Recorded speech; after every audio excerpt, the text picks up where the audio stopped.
係啦，我哋而家去到漢堡嘅街頭，大家睇下嚇。咁就係 outskirt 嚟嘅啫，即係呢個經過啲高級嘅呢個住宅區。咁一般呢啲地方仲係好悠閒嘅喎，大家睇見下。咁就有好多嘅 canal 嘅。咁嗰啲 canal 以前就運輸嘅，而家已經冇用啦。呢個就係嚇，就好一啲都唔逼車嘅。當然啦，未到市中心就嗰啲會見到啲屋出邊擺晒啲單車喺度。The laws about working and about social security, a lot of new things opening, a lot of development happening. So you will get some free time here in the city center. We will park down by the town hall, and you will have time to explore this area. And I just need to keep a close eye on the timeline. So there's once again St. Peter's on the left-hand side. This one dates back to 1195, though not really this building. This was built in the 14th century and then rebuilt after the fire of 1842, but it's still the Gothic architecture is still preserved here. We have a large shopping mall called the Europa Passage on the right-hand side and a department store named Galleria.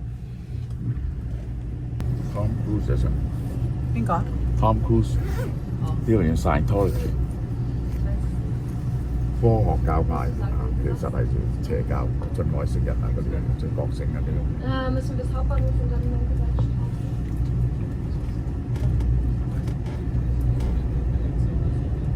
Dann kriegen wir das HVV. Nee, das ist hier nicht okay.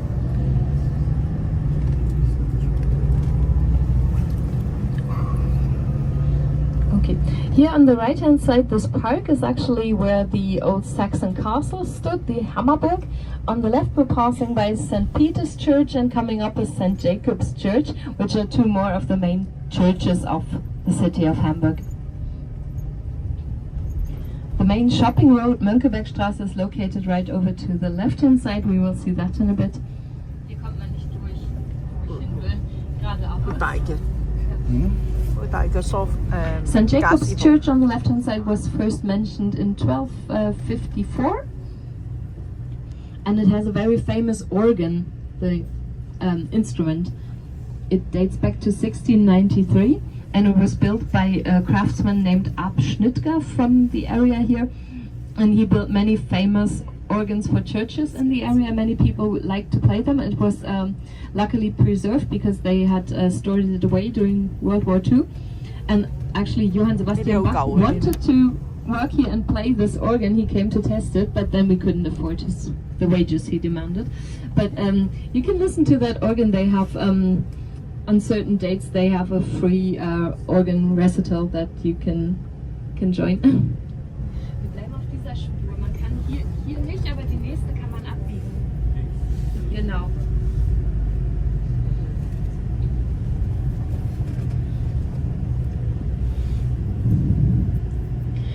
Over to the right there's an area with office buildings, and behind these blocks there are older office blocks which were actually built in the 1920s already. So that was rather new here in Germany and in Hamburg to have just office buildings. Before that the office was located inside the merchants' houses, and then as trade grew they tried to separate it. So people had their office in their office building, they had storage in the warehouse district. Ja, genau, da müssen wir abbiegen. And then they had like their mansion, their house somewhere on the banks of Alster or Elbe where it's a bit nicer. So that was a big development in the late 19th century, that we separated the spheres of like trade, storage, and living quarters. Approaching the main station now, we have the Museum of Arts and Crafts on the right hand side, dating back to the 1870s. Hier müssten wir jetzt auch noch mal links. Genau, sonst kommen wir nicht dahin. Da müsste jetzt eigentlich auch ein Schild stehen, dass Busse dürfen. Busse, Taxen, Fahrräder frei, Lieferverkehr frei, genau. Da musst du gleich abbiegen.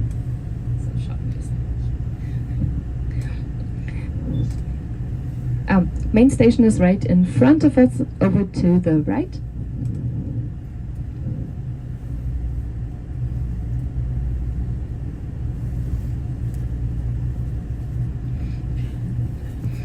Now they're planning to enlarge it a bit further. You can see that there's entrances down to the tracks on the right-hand side in grey, and they're thinking about taking away the road and expanding the station hall over it. So it's still growing, although it's already the largest, the busiest station in Germany.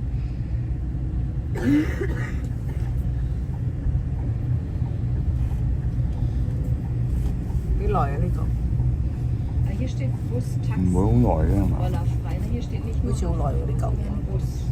呢嚿就耐啲，但係我揸靜啦，你哋嗰啲新 Warte, bis die rot haben. 入邊嗰啲玻璃嘅身，出邊呢嚿睇下。 So we're about to turn onto Mönckebergstraße. It's named after a former mayor of Hamburg during the early 20th century, so around 1900. He was a mayor and he was very popular. He kept a good eye on the economy. He tried to save money, but he actually also managed to make the city a lot of money. That was how houses were constructed in early modern times. But in this area you can also see that there's a lot of modern office buildings. So there's there was a lot of destruction in the city center. In front of us you can now spot St. Nicholas Church. It looks very Gothic, very medieval, but it is in fact also a 19th century church.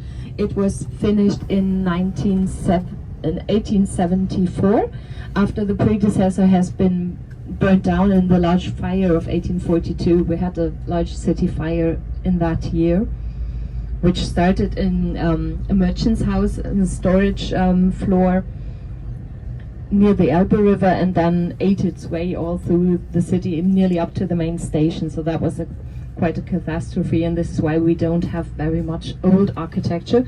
But Hamburg is also very well known for tearing down buildings that are not up to standard anymore, not pretty enough. So once it's not useful anymore, they tear it down and they build something new. In recent years, it's been a lot of office buildings and hotel buildings that have been developed here, but also housing. You'll see later on the modern area of Harbour City with a lot of modern apartment buildings built only during the last few years. Okay, there's more construction. We have to work our way around it. We're crossing over another canal. This is in fact Alsterfleet. This is where the Alster flows into the Elbe River. There's a big lock on the right-hand side, which also protects the city center from flooding. We do get floods, especially in autumn and winter months when storms push the water upriver. So we can still feel the tide here, even though we're about 100 kilometers away from the North Sea. But the river is still influenced by the tide quite a lot. It's like 3.6, 3.8 meters, the difference between the low tide and the high tide. And it can get more during winter storms. That's why we have locks and floodgates everywhere near the harbor to protect the city center.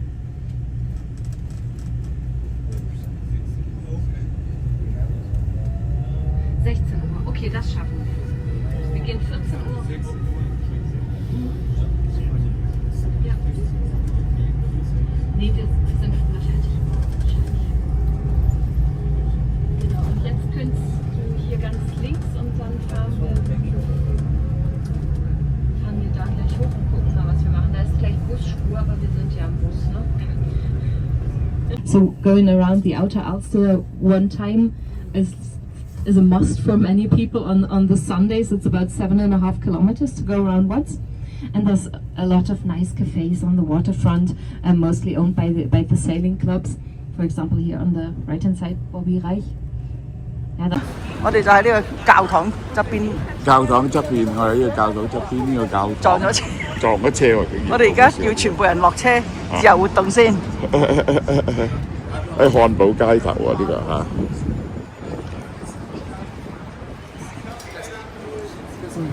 呢個係嗰個漢堡一個比較重要嘅。而家我哋行緊去嗰邊。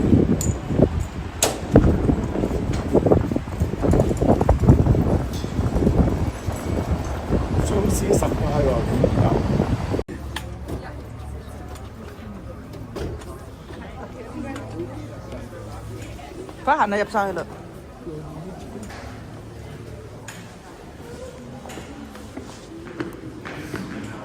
我哋去咗呢度係，其實我真係白下外貌嚇，係世界文化遺產嚟喎，係世界上呢個呢種貨裝最大嘅Hamburg，即係19世紀起嘅，就係唔係好舊啫，但係佢就話好大好大。咁呢啲加後來加來咁，佢就係喺服裝上邊呢個嘅話，因為我諗嗰隻孖出嚟要打啲帽裝啊，一陣我哋又入邊睇下。好大嘅點解？因為漢堡係一個好重要嘅商港嚇，我會得閒大家講講嗰個漢薩聯盟啊，係幾威水。漢薩聯盟就以漢堡同埋呂茲克兩個城市夾埋，而一路擴充到100幾歲。我哋入去睇個面叫 Wunderland 喎，入邊咧而家改咗組個世界。呢個少啊！呢個少得真細嘅真係，細嘅真細小。世界真細少啊！呢個8點半至8。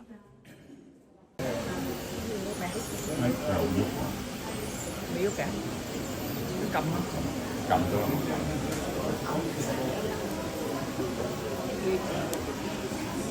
嗌咗。係啊，我成日舉掣，咁琴日一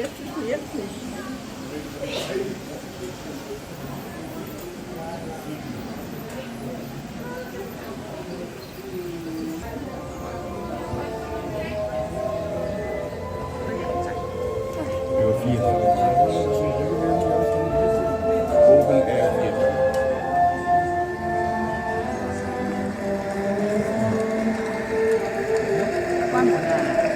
收。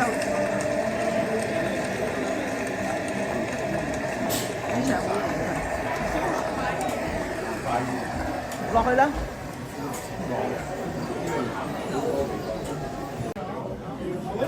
呢個 Rose Garden 係紀念嗰個嫁咗嚟摩納哥嗰個明星係加利斯基嚟。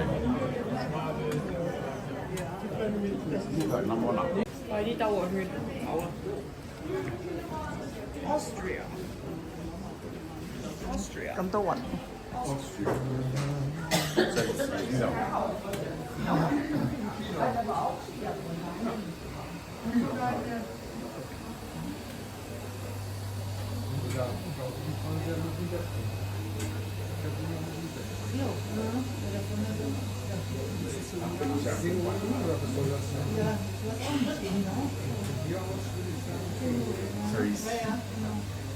有冇撳掣咁佢撳？佢喐緊㗎，唔使撳佢喐緊。喐緊。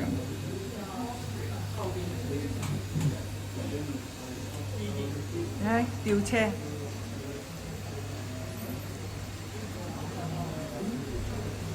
火車行緊啦，你撳咗火車行緊。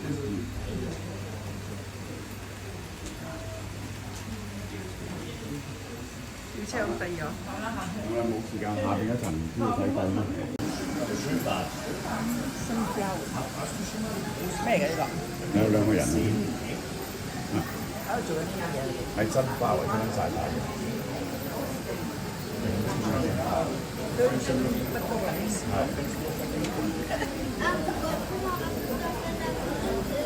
前次係做啲不懂得嘅事。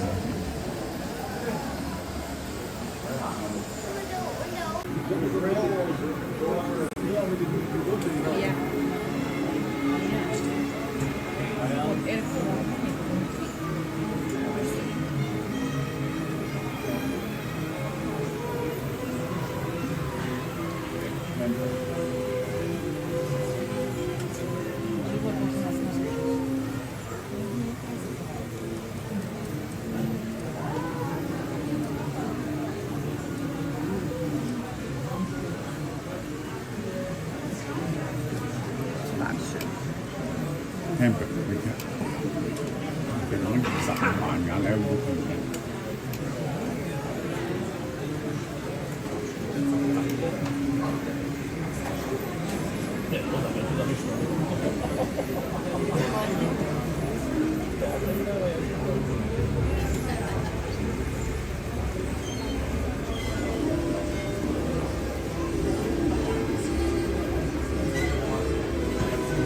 哦35萬歐羅整咗呢嚿嘢。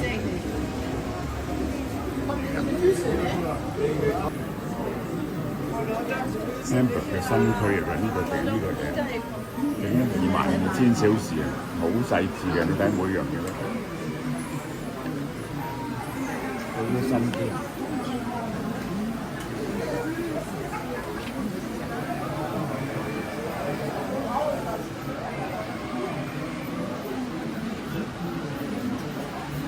嗰個係咪核電廠啊？呢啲阿伯，嗰啲係咪核電廠嚟嘅？嚇？嗰個咩嚟嘅？裝油㗎。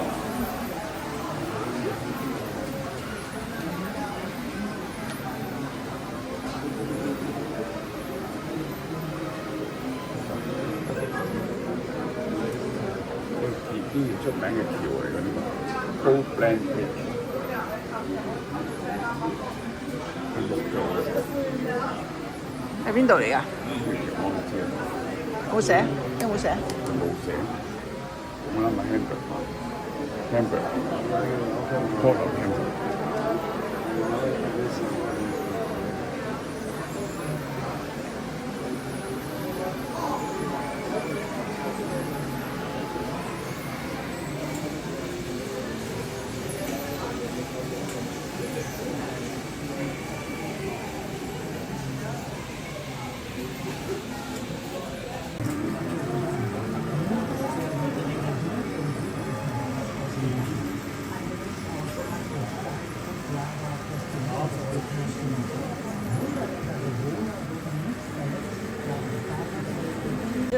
我哋經過個 Central Station 咧，就見呢個頂，係啊，攞出去總站，好舊嘅，炸咗，再整個有18個 platform， 18個月台。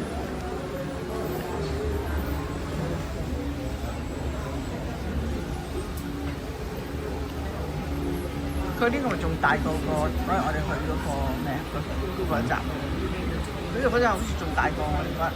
大唔過柏林，我話柏林最大。整咗一個公仔，畫埋心月嚟嘅先嘛，係咪目標？點樣心月？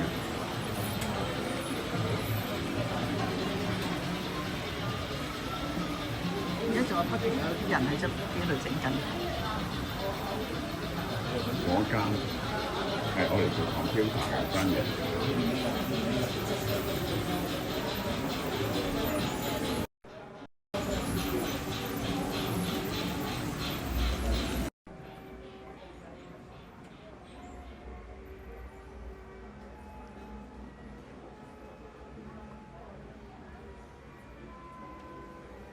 舊城區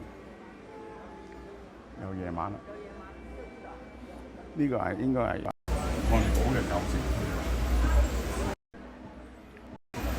呢條嘢咁睇唔到啦，而家太黑。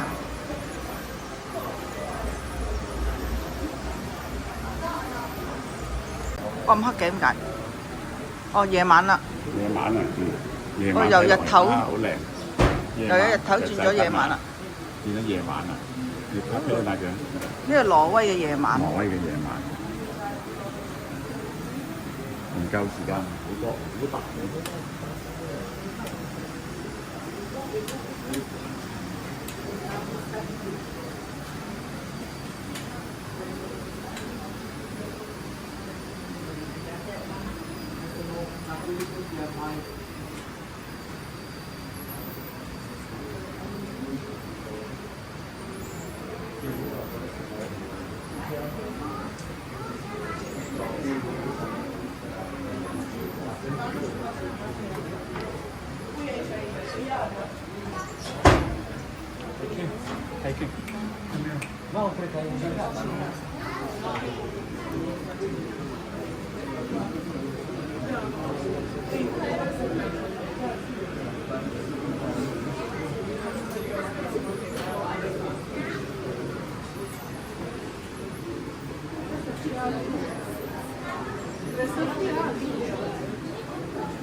全世界嘅迷你模型嚇，有晒火車行。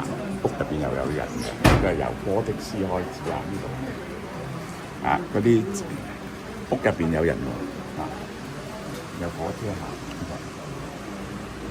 我哋一路行去睇下呢個嘢幾大呢個模型啊！呢個環節係邊度嚟㗎？啊，呢度寫啊 ，Corona 有寫喺 Sweden。Sweden 啊，嗯，呢邊 Sweden。呢個 Sweden。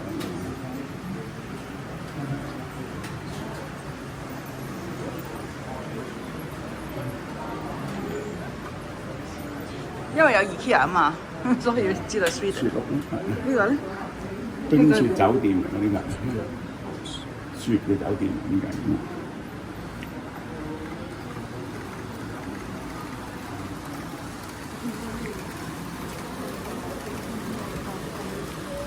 咁呢度係邊度啊？呢度有。呢個都係上嘅。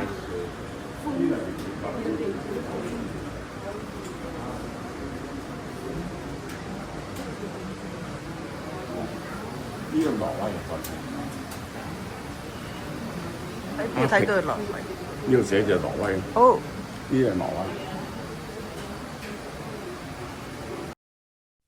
呢個 MMN 咧，本來到4月底，嗱，我哋呢次咧就決定遵眾要求做到5月底，6640蚊3盒，一粒成分 MMN 係400mg，有 TMG 同白藜蘆醇。NMN 咧可以幫助修復受損嘅 DNA， 減慢身體嘅衰老程度，保護心血功能。